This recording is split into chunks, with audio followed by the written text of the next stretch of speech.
Potential energy of a dipole inside uniform electric field. किसी dipole के अंदर कितनी पोटेंशियल एनर्जी रहेगी अगर आप उसे किसी इलेक्ट्रिक फील्ड के अंदर रख देंगे तो। जैसे कि मान लो आपने ऐसे रखा हुआ है कि आपका इलेक्ट्रिक फील्ड है, क्या किया आपने, एक डाइपोल था वो ऐसे रखा हुआ था, कितने एंगल पे था, θ1 एंगल पे था, ऐसे रखा हुआ था, ये -q और ये +q।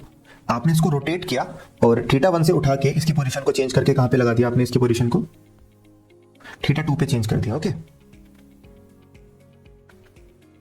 ऐसे करके आपने उसकी पोजीशन को चेंज कर दिया, θ1 से उठाया और ये एंगल है θ2।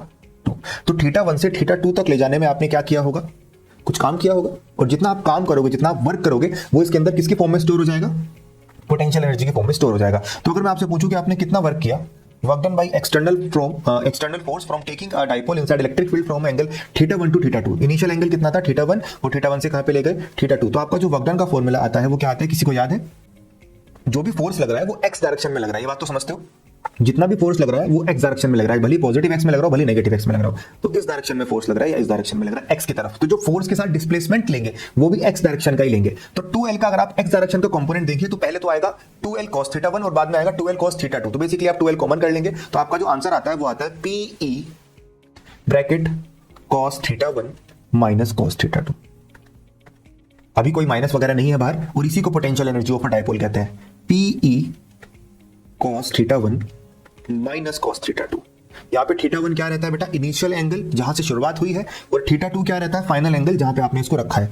तो यहाँ पे आप बाहर कहीं माइनस वगैरह नहीं लगाएंगे, सीधा फॉर्मूला याद रखेंगे, PE cos θ1 माइनस cos θ2। इसमें कुछ डिफरेंट टाइप के क्वेश्चंस बना के पूछे जा सकते हैं, वो मैं आपसे अभी डिस्कस करूंगा। तो पहले आप ये नोट करें, potential energy of a dipole from θ1 to θ2 is PE cos θ1 minus cos θ2। इसके होने के बाद मैं आपसे पूछता हूं, एक क्वेश्चन आते हैं इसमें कि एक डाइपोल था, उसको θ1 सिंपल याद रखो। अगर मान लो क्वेश्चन आया, उसमें बोला कि इनिशियल एंगल था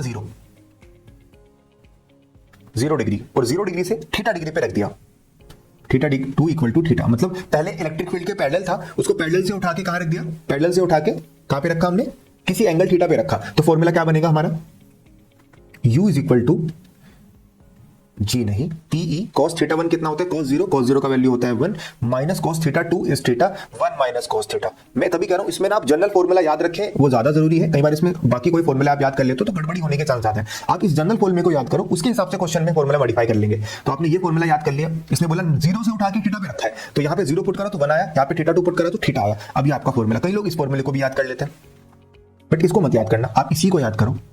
मैं नहीं कहूंगा आप इसको याद करो, क्योंकि कंफ्यूजन ना कई बार आपके क्वेश्चन में छोटी मोटी सिली मिस्टेक्स करा देता है। तो एक चीज याद करो, उसी से हम बाकी सब कुछ डिराइव कर लेंगे। ये क्वेश्चन आया तो ऐसे करेंगे। कई बार क्या होता है, सीधा बोलता है क्वेश्चन में आपको, सीधा बोलता है कि मैंने क्या कर लिया कि मैंने किसी डाइपोल को θ1 इज इक्वल टू 90 से उठाया और θ2 इज इक्वल टू 60 पे रख दिया।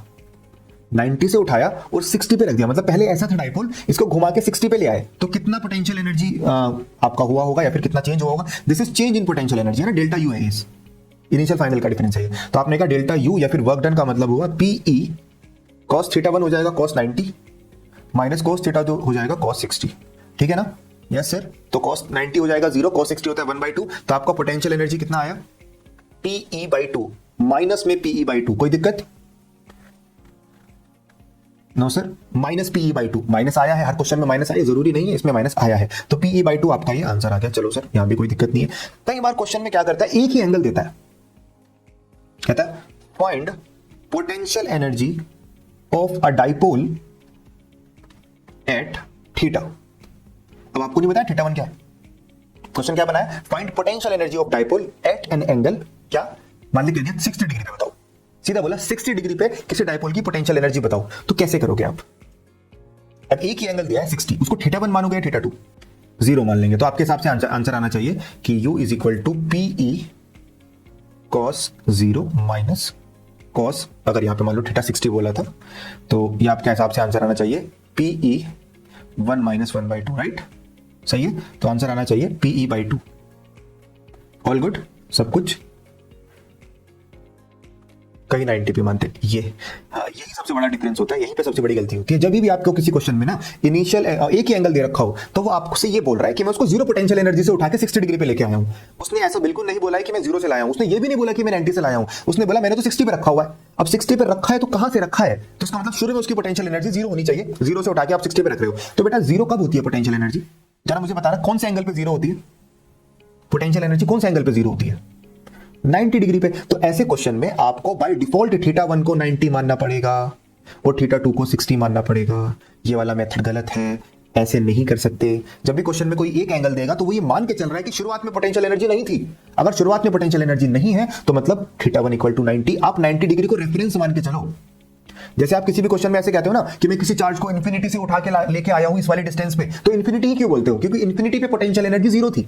ऐसे ही 90 डिग्री पे पोटेंशियल एनर्जी जीरो होती है। तो गलती ना करें और याद रखें कि जब भी सिंगल एंगल मिलेगा आपको तो आप 90 डिग्री को रेफरेंस मानेंगे। तो 90 से 60 आया वो ऐसा बोल रहा है, समझ में आ रही है बात?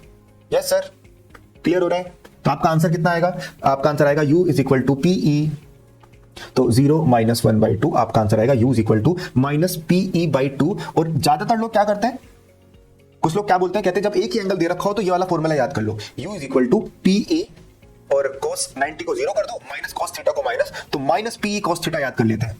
आई थिंक आप में से भी कई लोगों ने ये याद किया होगा, -PE cos theta, potential energy of a dipole का formula, -PE cos theta. But ये फॉर्मूला देखो ना एक कंडीशन है, अगर मैं सिर्फ एक ये वाला फॉर्मूला याद करा लूंगा तो शायद आप गलती कर दो। तो ये फॉर्मूला सिर्फ इस क्वेश्चन पे अप्लाई होता है जहां पे एक एंगल दे रखा हो, तो आप ऐसा मानते हो कि पहला 90 होगा। तो मेरे हिसाब से तो आप एक ही फॉर्मूला ऊपर वाला याद रख लेंगे और ये वाला कॉन्सेप्ट याद रखें कि रेफरेंस 90 डिग्री से लिया जाता है और इस फॉर्मूले से ही आप सारे क्वेश्चंस को ट्राई करें, गलती होने की संभावनाएं कम हो जाएंगी, जो कि ज्यादातर होती है। ठीक है बच्चा, बल्कि अगर किसी का मन है तो यार ये तो कर ही सकते हैं, फिर आपके ऊपर है। It is potential energy of a dipole eight an angle theta -PE cos theta.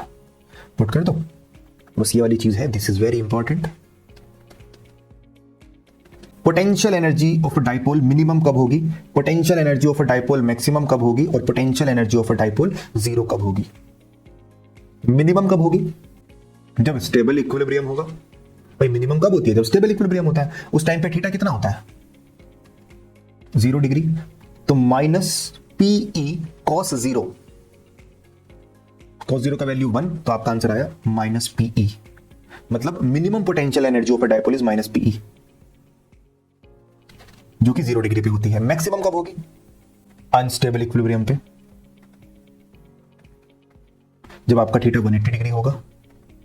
तो उस केस में -PE cos 180, cos 180 कितना होता है, -1, तो माइनस माइनस प्लस तो हो जाएगा +PE।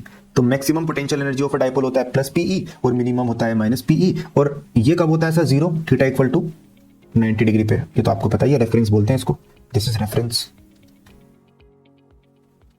तो सर ये याद रखें कि पहले कि अगर डायग्राम बनाना चाहते हो तो आप वो भी बना सकते हैं और ना बनाना चाहते हो भी कोई दिक्कत नहीं। पोटेंशियल एनर्जी हो गया, टॉर्क हो गया, ये सारी बातें हमने करी है यूनिफॉर्म इलेक्ट्रिक फील्ड के अंदर। अगर आप किसी डाइपोल को नॉन यूनिफॉर्म इलेक्ट्रिक फील्ड में रख दो तो क्या होगा,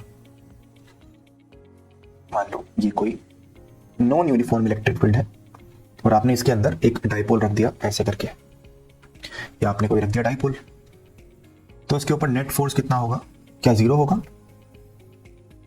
और नेट टॉर्क कितना होगा, क्या वो भी 0 होगा?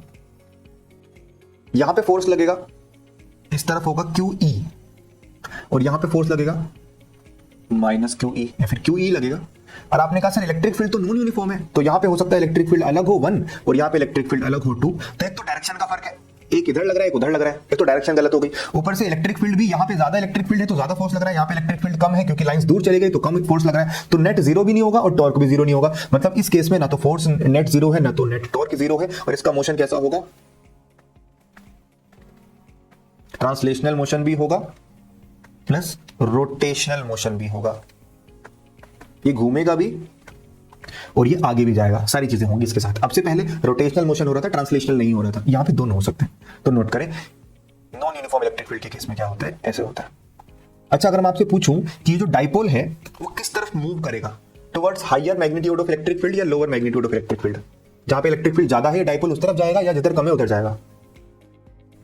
ये है ना, ये वाला फोर्स ज्यादा होगा ना, आप खुद बताओ। यहाँ पे इलेक्ट्रिक फील्ड ज्यादा बैठ रहा है ना, तो ये वाला फोर्स ज्यादा होगा तो इसको ज्यादा खींच पाएगा। ये वाला फोर्स उतना नहीं है क्योंकि इलेक्ट्रिक फील्ड वीक है यहाँ पे, तो ये इतना नहीं है। तो ये जो है इस डायरेक्शन में एक मोशन करना शुरू कर देगा, ट्रांसलेशनल, मतलब ये टुवर्ड्स हायर इलेक्ट्रिक फील्ड धीरे धीरे स्लाइड होने लगेगा, मोशन करने लगेगा।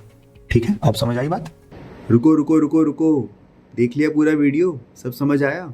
नहीं आया तो कमेंट्स में लिखो कि नहीं समझ आया, और क्या समझ नहीं आया वो बताओ, और अगर समझ में आ गया है तो भी कमेंट्स में लिखो। क्या लिखना है? थैंक यू सर, समझ आ गया है, ताकि मैं अगली वीडियो जल्दी से जल्दी डालूँ। ओके, चलो फिर मिलते हैं, बाय बाय, टेक केयर।